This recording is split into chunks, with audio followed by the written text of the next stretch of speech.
Shalom, Assalamualaikum warahmatullahi wabarakatuh. Selalu sejahtera bagi kita semua. Kami dari kelompok 3 akan membahas materi kami dengan judul Pola Umum Fenomena Oceanografi, Iklim Samudra Pasifik, Kondisi Massa Airnya, Meteorologi dan Geofisika di Kawasan Pasifik.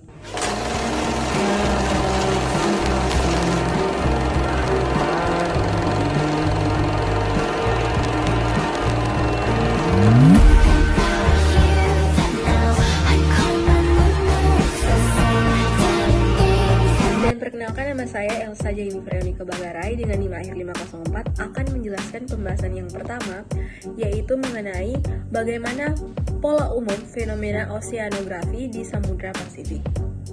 Samudra Pasifik memiliki sistem oceanografi yang kompleks dan berperan penting dalam mengatur iklim global.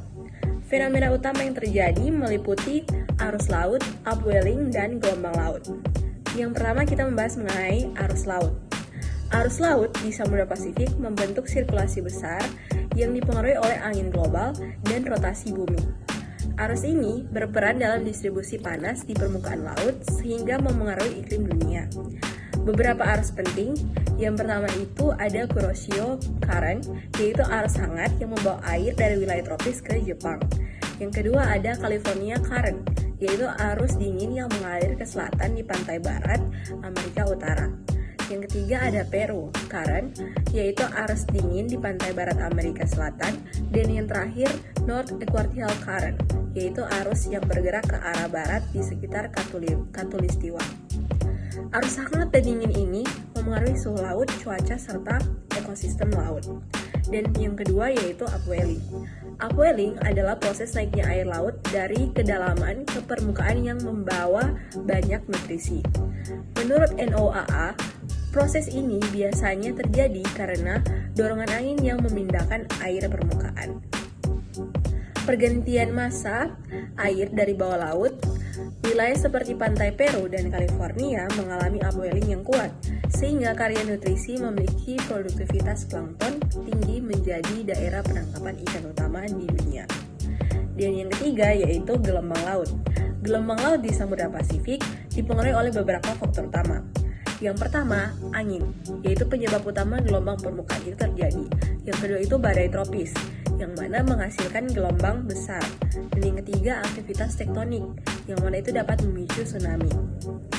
Nah, NOAA menjelaskan bahwa energi gelombang dapat berpindah jauh dari sumbernya dan berdampak besar pada wilayah pesisir.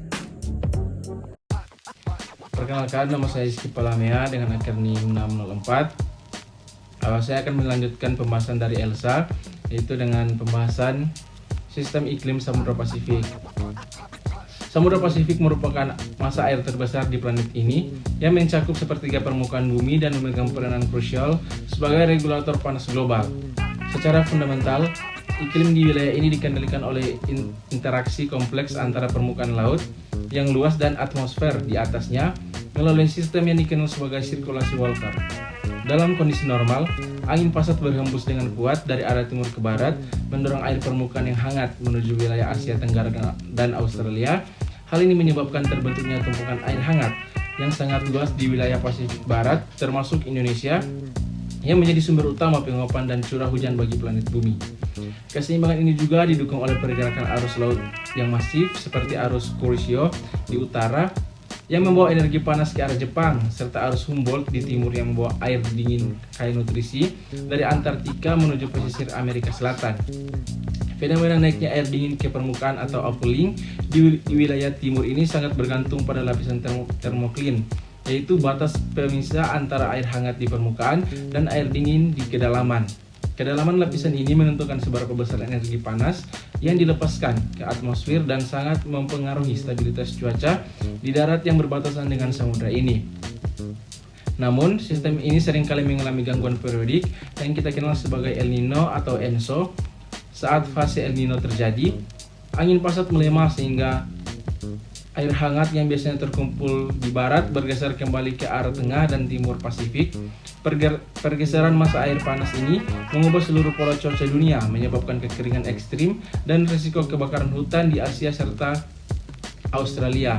Sementara wilayah Amerika Selatan justru mengalami curah hujan yang tinggi dan banjir. Sebaliknya pada fase La Nina, angin pasat menguat secara signifikan, mendorong air hangat jauh lebih ke barat dan menyebabkan peningkatan curah hujan yang drastis serta potensi bencana banjir di wilayah kepulauan Indonesia. Selain siklus tahunan tersebut, terdapat pula fluktuasi jangka panjang yang disebut dengan PDO yang berlangsung dalam siklus 2 hingga 3 dekade. PDO berfungsi untuk memodulasi kekuatan fenomena ENSO, di mana fase hangat PDO dapat memperburuk dampak El Nino secara global. Saat ini tantangan besar muncul akibat pemanasan global yang menyebabkan suhu permukaan laut Pasifik meningkat ke level yang belum pernah terjadi sebelumnya. Kondisi ini memicu pengasaman laut yang merusak ekosistem terumbu karang dan mempercepat kenaikan permukaan air laut yang mengancam negara kepulauan, serta meningkatkan intensitas badai tropis menjadi lebih destruktif. Sebagai kesimpulan, Samudra Pasifik bukan hanya sekadar hamparan air, melainkan sistem saraf pusat bagi iklim global. Perubahan sekecil apapun pada arus dan suhu di samudra ini akan menciptakan efek domino yang berdampak langsung pada ketahanan pangan, manajemen bencana, dan stabilitas ekonomi di seluruh dunia. Memahami dinamika Pasifik ini adalah kunci utama dalam mitigasi risiko perubahan iklim yang sedang terjadi di seluruh dunia. Perkenalkan, nama saya Devi Kombo, dan di sini saya akan membahas materi tentang kondisi masa air Samudra Pasifik. Kondisi masa air Samudra Pasifik itu pada materi yang ketiga. Nah, kondisi masa air itu dapat dibedakan melalui suhu, yaitu ada salintas, kadar garam, atau desintalintas lapisan masa air. Nah, jadi dua hal yang berbeda, yaitu salintas kadar garam dan desalintas itu adalah lapisan permukaan air. Nah, lapisan permukaan air ini terbagi dalam beberapa. Yang pertama itu adalah lapisan permukaan. Nah, kalau lapisan permukaan ini itu dia memiliki kedalaman mulai dari 0 sampai dengan 200 meter. Dan dia juga faktor itu dipengaruhi oleh sinar matahari dan juga angin. Nah, dia memiliki suhu yang hangat ini itu dia dipengaruhi oleh sinar matahari dan juga angin. Nah, kita lanjut pada poin yang berikutnya, yaitu termokin. Nah, kalau termokin dia memiliki kedalaman mulai dari 200 sampai dengan 1000 meter. Nah, di dalam termokin ini dia terjadi perubahan suhu yang sangat cepat, yang biasanya dari dingin terus tiba-tiba langsung berubah menjadi panas atau hangat. Nah, kita lanjut pada poin yang berikutnya, yaitu lapisan dalam. Nah, kalau lapisan dalam ini dia memiliki kedalaman lebih dari 1000 meter. Dia memiliki suhu yang sangat dingin karena dia sudah memiliki kedalaman yang sudah berada di, bisa dibilang kayak di dasar karena dia sudah di dasar dan dia itu di bawah kedalaman 1000 meter.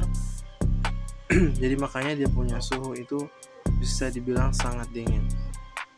Nah, kenapa masa air penting?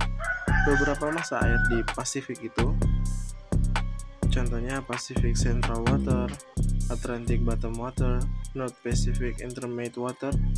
Nah, masa air ini berperan dalam siklus sirkulasi termohaline untuk menggerakkan arus laut global. Salam sejahtera bagi kita semua, Shalom. Perkenalkan, nama saya Nanda Jane Tanfi, 5 akhir 447. Di sini saya akan menjelaskan tentang meteorologi masa air Samudra Pasifik. Fenomena ENSO atau El Nino, Southern Oscillation, dan IOD merupakan dua sistem iklim utama yang berperan penting dalam memengaruhi kondisi meteorologi dan oseanografi di wilayah Indonesia. ENSO merupakan fenomena yang terjadi di Samudra Pasifik yang memiliki dua fase utama, yaitu El Nino dan La Nina. El Nino ditandai dengan meningkatnya suhu permukaan laut yang menyebabkan berkurangnya curah hujan di Indonesia. Sebaliknya, La Nina ditandai dengan penurunan suhu permukaan laut yang menyebabkan peningkatan curah hujan di Indonesia. IOD merupakan fenomena yang terjadi di Samudra Hindia yang berpengaruh terhadap suhu permukaan laut dan curah hujan. Penelitian ini bertujuan untuk mengetahui hubungan antara ENSO dan IOD terhadap suhu permukaan laut dan curah hujan. Data yang digunakan meliputi suhu permukaan laut, curah hujan, serta kecepatan angin. Hasil penelitian menunjukkan bahwa hubungan ENSO dan IOD terhadap suhu permukaan laut dan curah hujan bersifat negatif. Pada saat El Nino dan IOD positif, terjadi penurunan suhu permukaan laut dan curah hujan. Sedangkan pada saat La Nina dan IOD positif, terjadi peningkatan suhu permukaan laut dan curah hujan. Dampaknya dari fenomena ENSO dan IOD ini sangat luas seperti banjir, kekeringan, serta kebakaran hutan, sehingga penting untuk mitigasi bencana. Terima kasih.